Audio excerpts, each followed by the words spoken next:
Ladies and gentlemen, back again, ECSports for episode I'm going to go OJ32 OJ. Not Tropicana. Yeah. Remember, Florida's got the oranges, but I'm Buffalo's not black, got I'm the OJ. juice.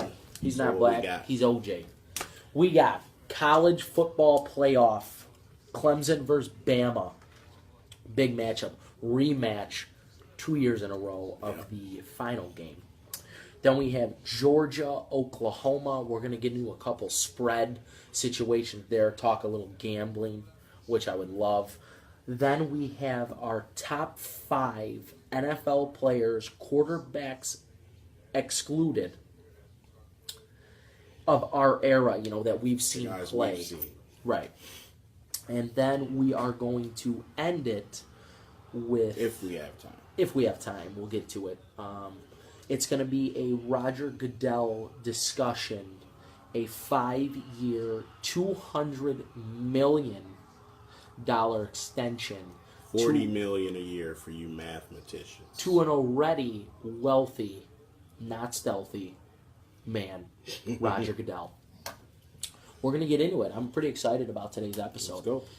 So, first, let's kick it off with the college football playoff. We got Clemson versus Bama. Bama already as the 4 seed versus a 1 at 2.5 point favorite. Bama. You like Bama? Alabama. Explain. Roll Tide for a reason. Nick Saban is a machine. His team is a machine. All I can say is this. Alabama is the real deal for a reason. Yeah, they lost the game, but everybody knew that at the end of the day, that the college people wanted that team in there. No one wanted to see Wisconsin. Right. No one wanted to see any of that crap. Ohio State did him a favor, and now we're going to see what we want to see. Alabama's a machine, man. That's who we want in there, and we want to see the best teams play. It's not about the record. If that's the case, then they would have had Central Florida, or was it South Florida or Central Florida, wherever the guy was. UCF, Central. Yeah, Central Florida, Wisconsin, even though they only had 1 loss, we would have had those teams. Right. We have to look at the strength of schedule, although Alabama played Mercer. But Right. we know the recruits and everybody, perennial powerhouse. I want to see Alabama in there to see what happens. I want to see the best versus the best. Right. What about you? Well, I'm a big Ohio State fan. However, they were up there on the RPI schedule rank, so I think they got snubbed as far as that's concerned. However, I think Clemson versus Bama is a more even matchup. I think it hurts me to say, but Ohio State versus Clemson, I don't think it would have been too hot of a game for the folks in Columbus, Ohio. So I think Bama does deserve to get in there, although their schedule was not too tough this year. Of course, they lost a game, but it was to Auburn, which is a rivalry War Eagle showdown, so it is what it is. I mean, those games are always close, whether Auburn is the powerhouse or not. They still put up with Bama. And then the thing is a Bama versus Clemson 3-time ordeal. This is kind of the trilogy of these two. You had Bama win a dogfight 2 years ago. Then you had Clemson win a dogfight the following season. Okay. Now you get them in the playoffs. So either way, whether Clemson or Bama wins, the title game will be a different matchup, which I'm pretty excited about. Okay. But I do believe that Bama will. I think they're going to beat Clemson this year. If you notice, am standing far back because the picks I made a couple of weeks ago were stinky, like dookie. They stunk, in the words of Vinny P. Basically, I had Texas Christian University, or in other words, TCU. Correct. And they look like hot garbage shit. They got their asses kicked as I thought they would. They played Oklahoma, correct? My boy Baker May was grabbing ball sack on him. Yeah. I thought Wisconsin was gonna, beat men and prove people wrong, and that didn't work out for me. And then Miami. Take the chain off. You want to take your chain off? Yeah, I got my chain. My little Tiffany doesn't really help with the ass kicking they Sure ain't the turnover chain, I'll tell you that. Yeah, Not so too many chains to put on. I'm gonna hope that we have some great football, and we got the two best teams at the end of the year, and hopefully we see a great game. I'm looking forward to it. I think that Clemson has a chance against Alabama, but I don't see it. I would love to see your guy in the championship to see what he can do. He's an entertaining guy. Baker May, that is. Baker May. So I'm going to go ahead and take Bama. The reason I'm going to take Bama is because, like I said, they've been in two very, very, very scrappy games 2 years in a row against Clemson. However, Clemson is going to be without a rather amazing component. Deshaun Watson, many as you know, was in both those games, and he dominated Alabama in both of those games. So, I mean, without a guy like that, I think two close games ended with that guy being, much in charge, whereas they're not going to have him this time. So you got Bama against Baker May like me then? No, I don't. I actually think Georgia is going to beat Oklahoma. So you're not really a Baker May fan? I'm a huge Baker May fan. All right, so roll with your guy. I can't roll with my guy here because we're going to choose. But you'll roll with the Chicago Bulls. We're choosing teams, ladies and gentlemen. Okay. And when we choose teams, we do not choose sole individuals, which means up front. I choose Cleveland. I choose Cleveland as well. That sole individual is a beast. I'm sorry, I always bring basketball in, but that he is, but he's surrounded with some pretty good guys, man. Yeah. Better than most teams. True. Here's the problem. In the game of football, it's a lot harder to be a one-man show. That is correct. And the thing is, when Georgia takes on Oklahoma, Oklahoma, who's throwing for 500 plus a game when they're playing against Big 12 opponents, will not be able to do that against SEC big boys of Georgia. Mm-hmm. Okay? Now, if they do that and prove me wrong, crown them the champs because they will win. If they can dominate offensively how they have been against an SEC opponent, I don't care who they play the next game, they will win. However, I just don't see it happening. I don't think that these Big 12 linemen can go 4 quarters with these SEC guys. And I think the problem really lies for Oklahoma is on defense. I think the ground and pound of Georgia, 2-back set with an amazing 4-year senior running back, Nick Chubb, is going to be far too much to handle for the Sooner defensive line.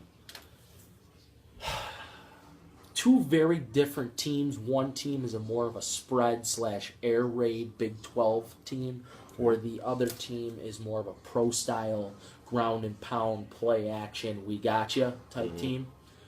So I just think Kirby Smart, ex-defensive coordinator for Bama, he's going to dial it in against Oklahoma, and he's going to find a way to stop. It's going to be some great football on New Year's Eve, or is it New Year's Day? Yeah, one of the two.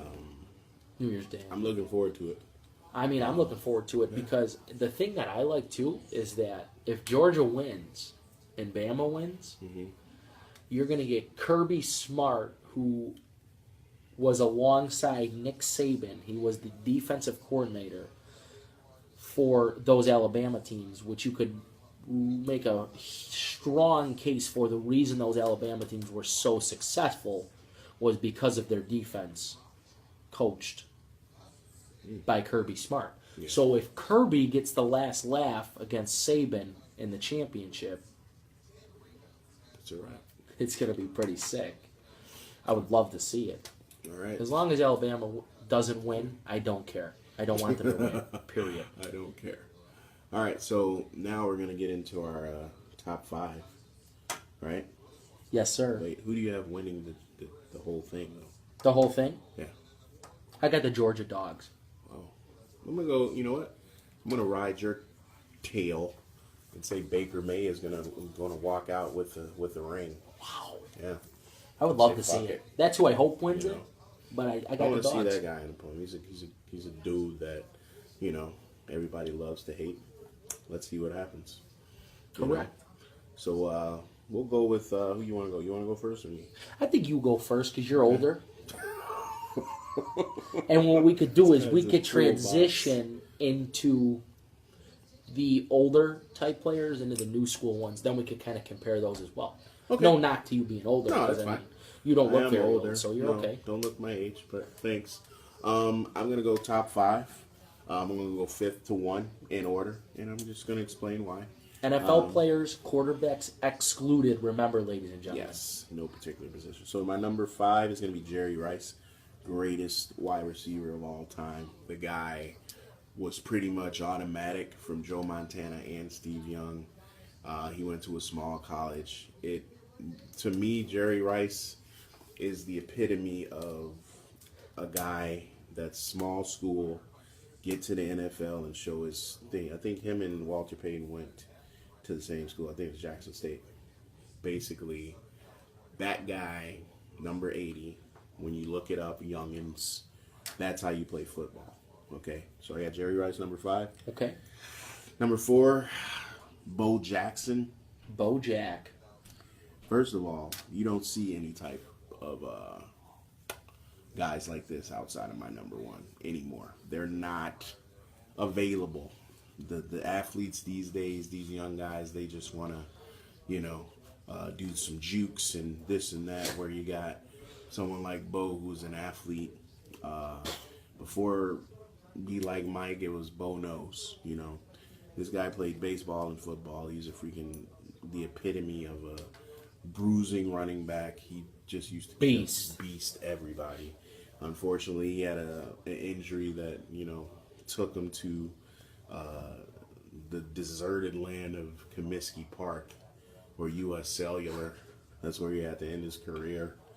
The rate. Yeah, at the rate. The G spot, unfortunately. But Bo Jackson with the Raiders was a beast.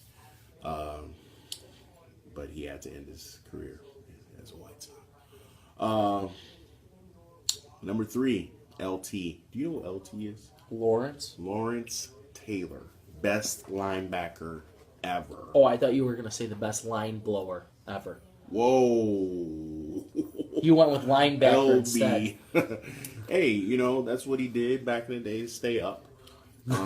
Stay up. Oh, he was up all He's right. the first guy, not that it matters, he's the first guy I've seen snap a leg and have by himself. That still is in my head. I know all of the There was old Theismann school on guys. Monday night, right? Theismann on Monday night, if you remember. Career ender. That was LT was a beast. He is the epitome of football. If you want to see how to be a monster on defense coming off the end, Lawrence Taylor was a guy. My number 2 is Sweetness, where they call me Sweetness, and I like to dance. You don't know what that is. That's 85 Not my Bears. era. Super Bowl Shuffle. If any of the Bears fans knows after that, you can type it in there. But Super Bowl Shuffle was if you're not familiar, young man, when we won the Super Bowl in 1985, the Bears recorded the Super Bowl Shuffle. Oh, I'm very December. aware. I know. McMahon Before with the we even sunglasses. Yeah. Sweetness. These guys had it in the bag prematurely. Wasn't premature because they won. Walter Payton got the ball, and it was like crazy. But he didn't score in the game. He didn't score in the game. And he still, up until Tragedy. his passing, was not happy with Mike Ditka about that. That was a travesty. William the Refrigerator Perry got to score, and Walter Payton didn't. But Walter Payton is the best running back that I've ever seen in my life. In I want a to give 46-10 game. Yeah. I want to give a special shout. He isn't that old school, but he's like a video game type player. This is a special shout out before my number 1, and that's going to be to Devin Hester. There was a span of time, I would say about 5 years, where every time Devin Hester got the ball, there was something to see. No one was kicking to him. He was the epitome of returner. I really wanted him to get some offense on there, but they just could not handle it with Rex Grossman. But this guy was a freaking game every time he returned the first kickoff in the Super Bowl for a touchdown. Okay. Now my number one is primetime, Deion Sanders. Beast. Deion Sanders is the best football player I've ever seen in my life. He's actually my favorite player. Yeah. It's hard to describe the speed, no one would throw to his side. I used to watch the games like he's not going to throw left because Deion's over there. And Deion would pick it off and go to the fucking house anytime he wanted to. Those types of players, and we're talking about the NFL, not how it is now, Deion Sanders never really had to tackle because no one could go against this mother. Quarterbacks would say, yeah, I'm not throwing to Deion Sanders' side. Like, Deion's over here, they're looking over here because they didn't want to touch him. And that was just defense. He was a kick returner. When he went to Dallas to play with Emmitt Smith, Michael Irvin, Troy Aikman, that was it, bro. They won the Super Bowl. You know what he did after that? He headed over to San Francisco and got them a ring, too. Okay? So, Deion Sanders is my top player, and I'll never freaking forget that guy. So that's my 5. What do you got, young I like guy? that 5, a respectable 5. Very respectable. I am going to start out with number 5, Troy Polamalu. Now, Head and shoulders. could easily be replaced by Ed Reed or Sean Taylor. But my personal guy, Troy. He was a hybrid under Dick LeBeau. Awesome defensive coordinator. He is a 2-time Super Bowl winner and a jack of all trades on defense. Guy played safety, outside linebacker, rush end. He did it all. Gunner on the punt team as a starter. Yeah. The guy's crazy good, crazy talented. And you know what? He was a for sure open field tackler. Hall of Fame for sure. So I go with him, number 5. Number 4, I go with Tony Gonzo, who could possibly be the best tight end of all time. Whoa. Big statement, I know, but it's very, very, very possible if you look at the numbers. Yeah, the stats say it. Gonzo was a monster on KC. I mean, I used to love watching that team. Priest Holmes, Tony Gons. Another fantastic return man that you were talking about was also on the Chiefs. Another explosive guy, Dante Hall. The X Factor Gatorade came out because he threw that bitch up about 6 times in a season, and those were ridiculous returns. Loved watching that team. Next is the murderer himself, the murderer. Raymond Lewis. The murderer. Why did he play so good at linebacker? Because he could murder people. No pun at all, ladies He and could gentlemen. murder No people. pun. When you got a guy who can murder people, you got a guy who can put it all on the line. Are we talking about out Ray or OJ? Oh, no, we're talking about Ray. Oh, okay. I just want to make sure. I was in the limo. I didn't see nothing. The murderer was out there cracking people. Do you think he played with a vengeance? The guy you don't like. I think so. He reminds me of one of those jail guys, you know, where they kill somebody and then they go to jail and then they become extremely religious. Oh. Thank God he is off of ESPN. We appreciate your play, not your commentary. Go be a pastor. Do us all a favor. Ray at number 3. Phenomenal. Between the gaps. Number 2 was, aside from my number 1, he could be the guy that I have seen as the most extreme dominant force in the league. I've never seen a guy. It did not matter if it was 3rd and 45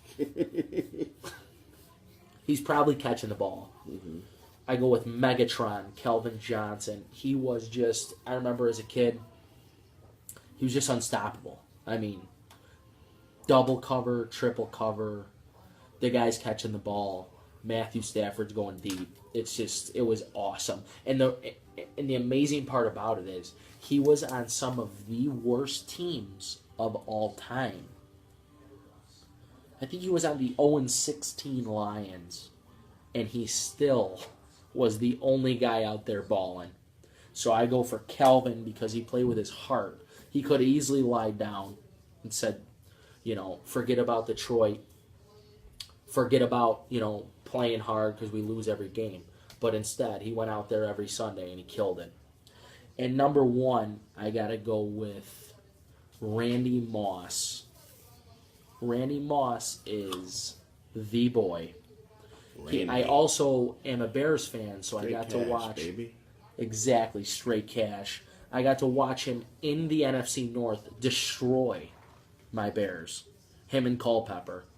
Every year. Every year. That team was sick. That team was dirty. Sick. Dirty. And when Chris Carter was gone, Randy was the only guy catching the ball. He's catching everything. Everything. Their running back was Michael Bennett, who was not a force. No. Although I liked him, he was not a force, and Randy did it all. So that's going to be my top 5. I go Troy, Tony, Ray, Kelvin, Randy. That's Again, nice. These are no quarterbacks, so you know who my guy would be if we were throwing QBs in there. Yeah, of course. The GOAT. Jim McMahon. I don't know if you've seen last week. Mm-hmm. Odell Beckham, he actually posted an Instagram video of Brady being the GOAT. And what he did was he posted a video of himself freaking out on the sideline, about 6 clips, with about 6 clips Brady freaked out. of Brady freaking out. Did you see that? Fuck you. Fuck you. But hey, that's what the GOAT does. The GOAT calls shots on the side. Last week, 2 That weeks might be our ago, new coach, he was yelling at You know guys. that? I don't He might have care. been talking to our new coach. That's fine with me. You The like GOAT him does as our what he coach? wants. He's got 5 rings. You like him as our coach? Josh? Oh, I like it a lot. Really? Are you kidding me? Yeah. You're talking about surrounding a new quarterback with a smart offensive guy, which I always like. That's good. That's the problem we have now.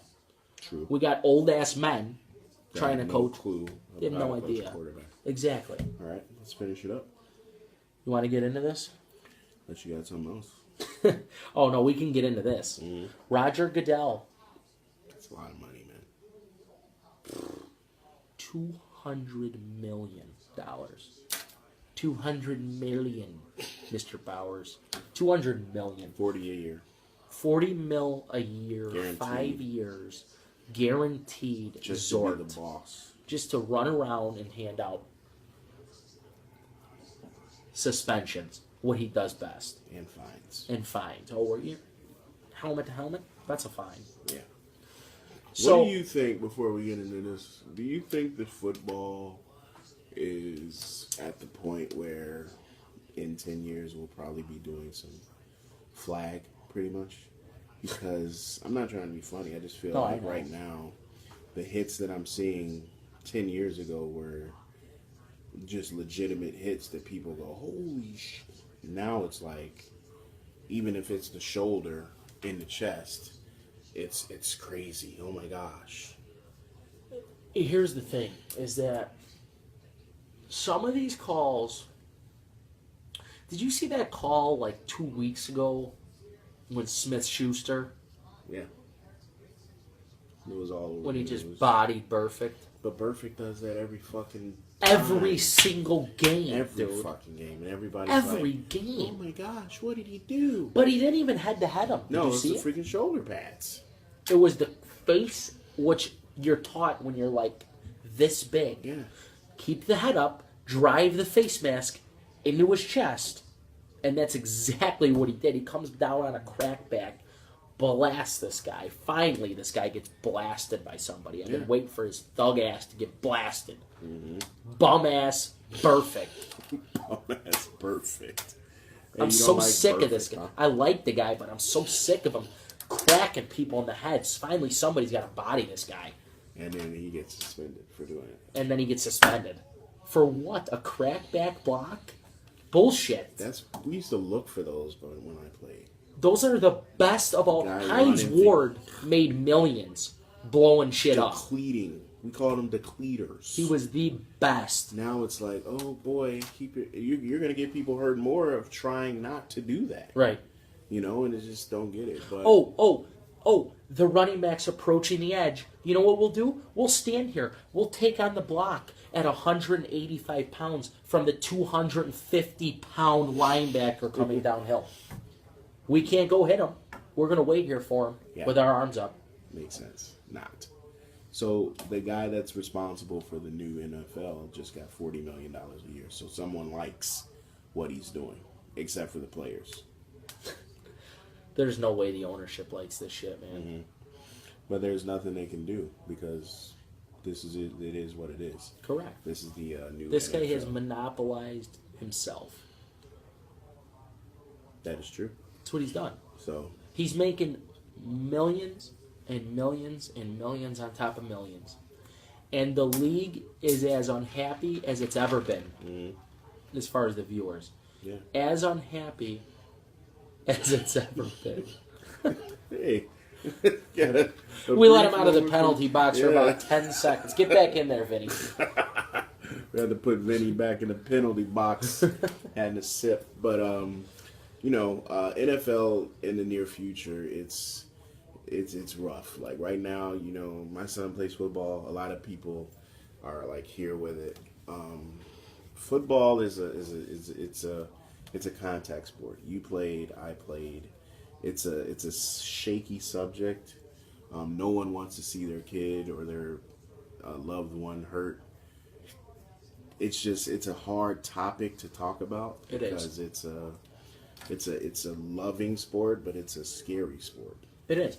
But the thing is this. You're a dad. When you go to sign up the kid for football, you know he's putting these pads on. Yeah. And he's doing it. Mm-hmm. He's out there. Once he's out there, he's liable. He's liable. And you know what your job is as a parent? To get him prepared. Exactly. Knock on anything. I am blessed that my son hasn't had any major injuries, but what I can say with the help of this guy is Dylan works a lot on his body. You have to work on your body. Do you guys understand? Someone like LeBron James, he's been in the league for 15 years. You haven't seen anything deviate. You know why? Because he works on his body. I'm not saying this is the way that you're going to avoid getting hit. I don't know what my son's going to play after high school. I don't know. He's going to do what he wants to do. But all I can do as a parent is to make sure I do everything possible to make sure that he's healthy and prepared to play and doesn't go out there, throwing his body that isn't ready. And that's how you break bones. That's how you get hurt, because you're not prepared for the contact. You have to prepare your body for the contact. You can't just wake up in August and say, okay, I haven't done shit all year, but I'm going to go play football. That doesn't work. You can say that as a coach. Yes Correct. or no? Correct. You could tell which players worked. Correct. And which players did. Correct. Because they drastically get a lot better each year. Mm-hmm. But the thing is that I don't like when people put their kids in these games and they're like, I don't think they should be hitting like that at practice. Here, let's do that. This is what I tell those kind of people. We shouldn't hit like that in practice, but then Saturday when the game comes, how much control do you have to go out there and say, you know what? Hey, coach, tell your kids don't hit. Don't hit like that.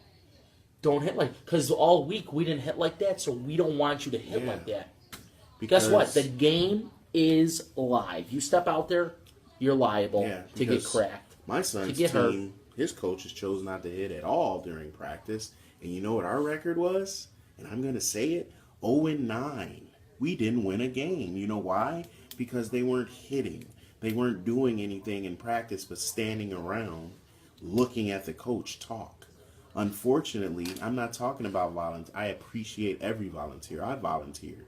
But if you're going to volunteer, do what you're supposed to do as a volunteer and simply coach. If you're planning to play in a game where they're hitting, what you should be doing in practice? Should be hit. Should be hitting. Because in the game you're going to get hit. There's not going to be any hit. And then the kid's going to get up in the game like, holy crap, coach.